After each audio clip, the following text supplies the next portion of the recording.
Hey y'all, it's Chelsea, and welcome back to my channel. Welcome to a 24-hour readathon vlog. I have always wanted to do a 24-hour readathon vlog. Ever since I started watching BookTube, I've been interested in those videos, and I've always wanted to make one. I always wanted to try it. I love my sleep, so I don't have a lot of faith, but we're gonna do the thing. We're gonna see what happens. I don't have any reading plans.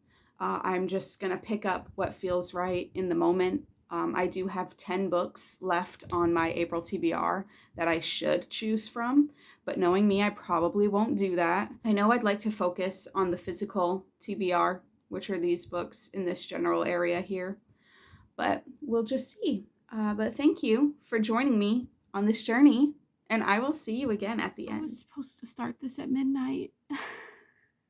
I love to sleep. I set an alarm for midnight. That was the goal. And I turned it right back off. So, new change of plan. It is just before 6 a.m. I have the coffee going. I have the lights on. I don't know what I'm reading, because also when I tried to get up at midnight, I was not in the mood to read. And honestly, I wasn't in the mood to read last night either. I watched a movie with Beebs. So we're really winging it. But the plan is to go from 6 a.m. to 6 a.m. It is currently Saturday, April the 6th. So we'll be going until Sunday, April the 7th, 6 a.m. Why am I doing this?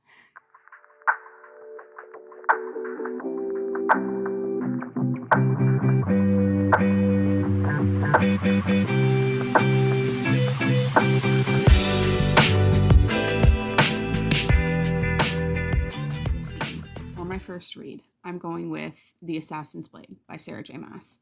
For those who don't know, I enrolled myself in an imaginary course I created called Maas 101, where I am reading all of the Sarah J. Maas books to look for connections. My history with Throne of Glass is not good. I think this is my fourth attempt trying to reread the series. You can't see, but I do have some tabs in here already. I don't care enough about this series to tab more than two things. Assassin's Blade is a series of novellas that take place before Throne of Glass actually starts. The story of Throne of Glass actually starts.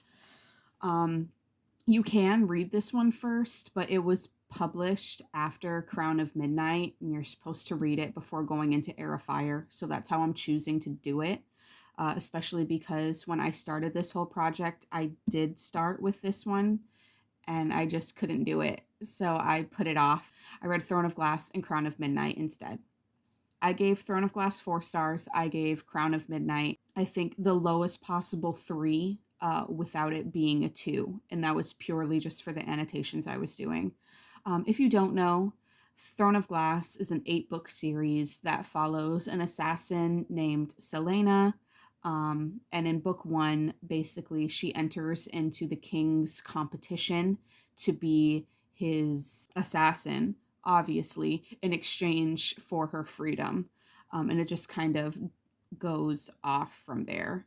I feel like I'm the last person in the world to read this series. So anyway, I am on chapter 3 of the first story in here. There are 5, I believe. And true to character, Selena is already being an idiot. So there's that.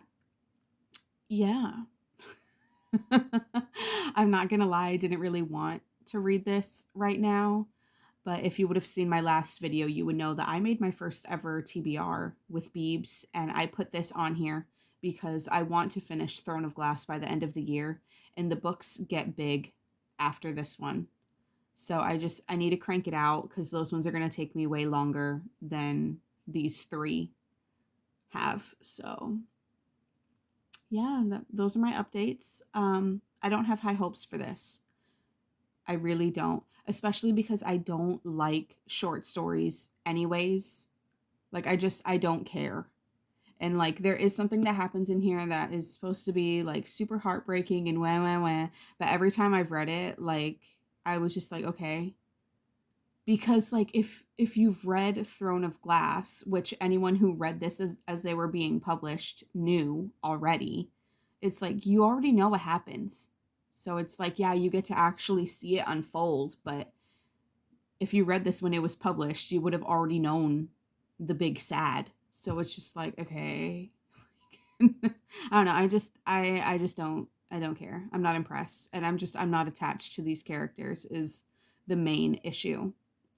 That's the main issue. So we're just gonna keep on trucking. But that's where I'm at. So it's about 7:20 right now, and I just finished The Assassin and the Healer. It was like a super short story. So that was good. The first one was 75 pages, and that one wasn't my favorite. But yeah, The Assassin and the Healer, I actually liked this story. It was, simple and to the point, but I really like the whole conversation about girls helping girls, so that was what I liked most about it. I'm about, let me see, I think I'm about to start the third story. I'm on page 117, so I'm not doing too bad so far. We're moving right along. This lighting is only going to keep improving because the sun will be out soon. So this whole thing will be over soon. Oh, yeah, so 2 stories in. It's fine. I liked the second one more than the first one. We're going into the third one now. And, oof, this one's long. This one is long. That's sick. Okay. All right. We're just going to keep doing the thing. This is how long the next one is. Gross.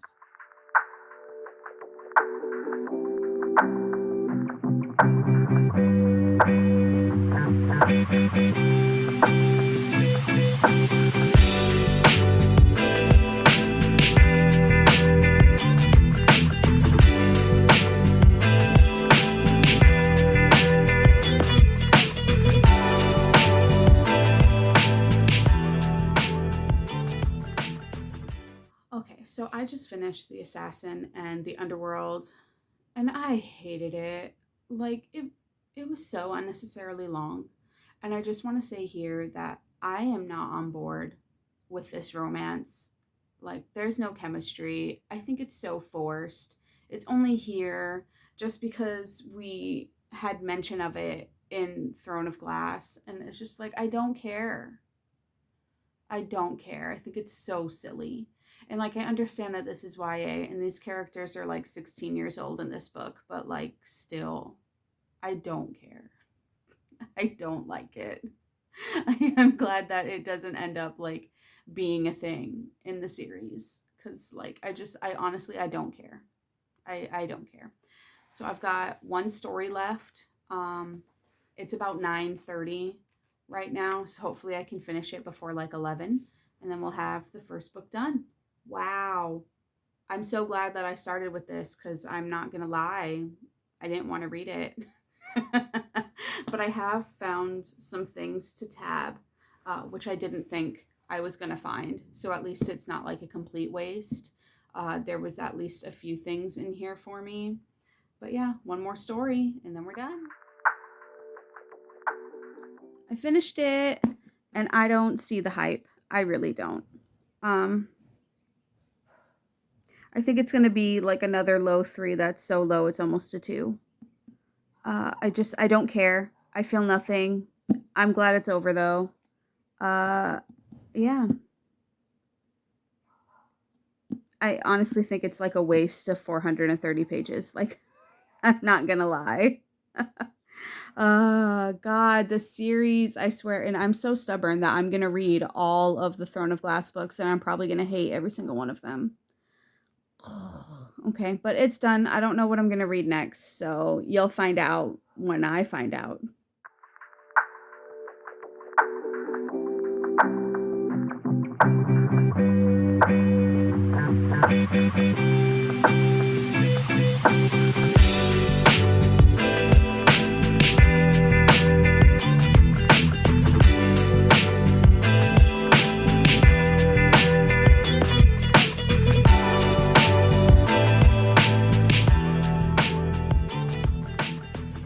now 2:30. I had to stop vlogging for hours because the city thought it would be a great idea to start jackhammering in front of the house on a Saturday. So last you saw, I picked up Robber Girl by S.T. Gibson. This was a birthday gift from Nat from Nerdy Nat Reads. Thank you so much, Nat. Finally getting to it.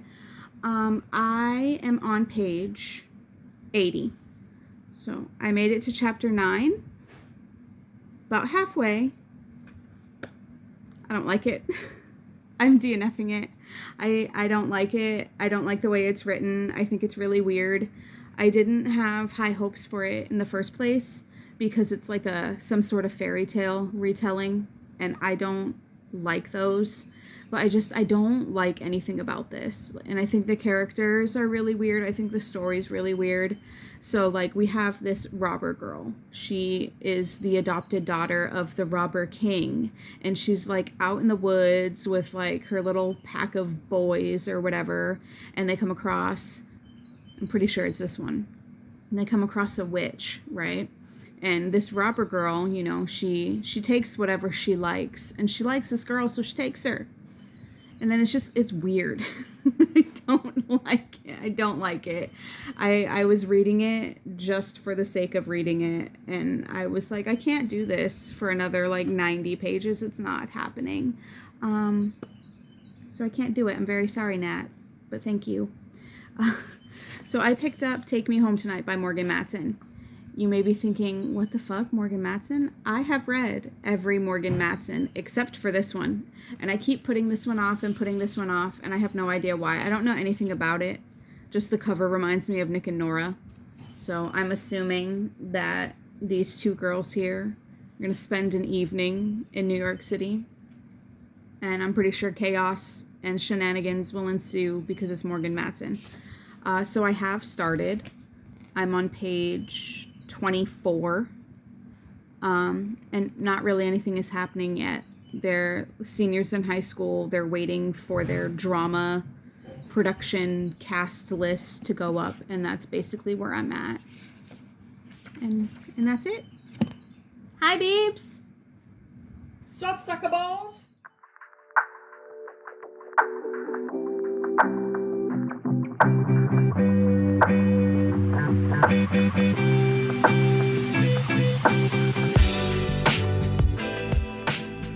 Hello. We are back in the library. I am deteriorating more and more with every vlog update. We have just hit the halfway point. I have counted up my pages and I'm at over 700. And I realized that I haven't updated you on Take Me Home Tonight. So I just crossed the 200 page mark, so I'm about halfway. And I really like it so far. It's funny. Like, it's very Morgan Matson, where, like, it's a silly, goofy time. Things are unsensical, but it's just fun, and I'm having a good time with it. Hi, Beebs. I do have some questions I do have some stylistic questions when it comes to the book itself. So I didn't know until after I started reading it, but this has a reversible dust jacket. Meanwhile, back in Connecticut, I'm far enough into the story now where this makes sense, but like this was a choice. This was a choice. Also, the spine, why is everything all scrunched up?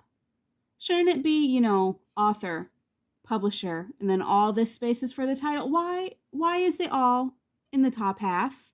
And also, while we're talking about the actual book, someone please tell me, why are the acknowledgments in the front? Decisions were made, and I don't know if they were the correct ones. But wish me luck in the last 12 hours. It's going to be a journey. I have to go pick up now. I just realized that I didn't even tell you what this book is about. So we are following these two best friends, right? And it is their senior year of high school, and like they're really into the theater program in their school, and they're waiting for the cast list to be posted up. Now they live in some little small town in Connecticut, and their theater teacher owns, or like he writes plays or whatever in New York City.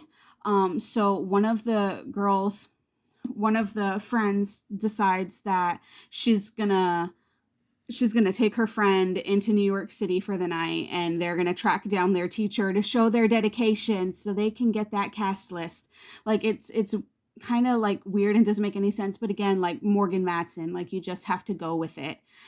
So they develop this elaborate scheme. They bring in a third friend to like cover for them. She's the one that's taking place in the Meanwhile in Connecticut part of the story, and that is just like it was off the rails, like from the very first time we get that perspective. So like I'm having a good time, but I know what I'm getting into with Morgan Matson, so that's probably a huge part of it. But anyway, so these girls go into the city, and basically everything that can go wrong goes wrong. Like they end up getting saddled with this little Pomeranian that they're trying to get back home. They lose all of their stuff, like they lose their money, they lose their keys, they lose their phones, like they have nothing, and they're just like stranded in the city trying to like get through the thing, and they get into like this huge fight, and then they get separated, and it's like it's a whole thing.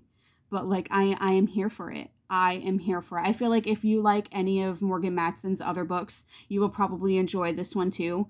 It is far-fetched and silly, but it's a fun time. I'm enjoying it. I'm really enjoying it. It's 8 a.m. I'm here to tell you I failed. I did not stay up for the full 24 hours. I went to bed at like 10. So that's what, like 16 hours? Listen, your girl likes her sleep. And the sleep schedule I've been on for like years and years, so I rarely get deterred. But I'm not considering it a failure though, okay? I'm not considering it a failure. So I read the entirety of The Assassin's Blade by Sarah J. Maas. I read 80 pages of Robber Girl by S.T. Gibson. And I read 310 pages of Take Me Home Tonight by Morgan Matson. I didn't even have the strength to finish it out. Like, I literally have that much left. But that brings us to 825 pages. That's a lot of pages. Like, I was doing the thing until I wasn't doing the thing. But that's okay. I'm not going to scrap this video. I'm not going to turn it into like a weekend reading vlog instead. Like, it's okay to fail. Like, we're all just here to have fun, right? I've always wanted to try one of these videos, and I did. So, you know, it is what it is. It's fine. But thank you so much for watching this video. Please give it a like if you liked it. Subscribe to the channel if you haven't already. And I will see you soon in a new one. Bye.